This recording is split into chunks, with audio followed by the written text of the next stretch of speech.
কল্পনার মৃত্যুকে নিয়ে সবাই যখন নানা রকম গুজব ছড়াচ্ছিল, ওদের পরিবারের উপরে আঙ্গুল তুলছিল, তখন কল্পনার বর এসে উচিত শিক্ষা দিয়েছে সবাইকে। যে কথাগুলো বলছে সেগুলো একটু শোনো কি বলেছে।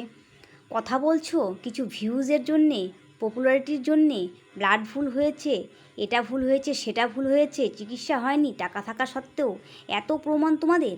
এতদিন তোমরা কোথায় ছিলে? আমরা 1.5 মাস ভিডিও দেইনি, তখন কি আমরা বাড়িতে বসেছিলাম? এই ভিডিও থেকে সেই ভিডিও থেকে একটু একটু পার্ট কেটে নিয়ে এসে ভিডিওতে ভুল বোঝানোর চেষ্টা করছো? এটা কি ঠিক? এতদিন তো হিংসে জ্বলছিলে, কি করে এত কম সময়ে ওরা বড় হয়ে যাচ্ছে, আমি হতে পারছি না। শুনো, যারা অনেক বড় হয়েছে এমনি এমনি হয়নি, অনেক হার্ড ওয়ার্ক করে বড় হয়েছে। তৈরি থেকো, কয়েকটা দিন যেতে দাও, নিজেকে সামলাতে পারবে তো? সব ব্যবস্থা করছি। যারা আমাদের ভিডিও দেখে তারা বিমর্ষ হয়ে পড়েছে, তাহলে আমাদের কি অবস্থা হয়েছে একটু চিন্তা করেছো? কোথায় আমাদের পাশে এসে দাঁড়াবে তা না করে, সত্যি তো তা না করে ওদের বদনাম করছে, ওদের উপর আঙ্গুল তুলছে, সব মিথ্যা গুজব ছড়াচ্ছে। এই ভিডিও থেকে সেই ভিডিও থেকে একটু পার্ট কেটে কেটে নিয়ে দেখাচ্ছে সবাইকে ওদের করা ভিডিওগুলো। একদম ফালতু।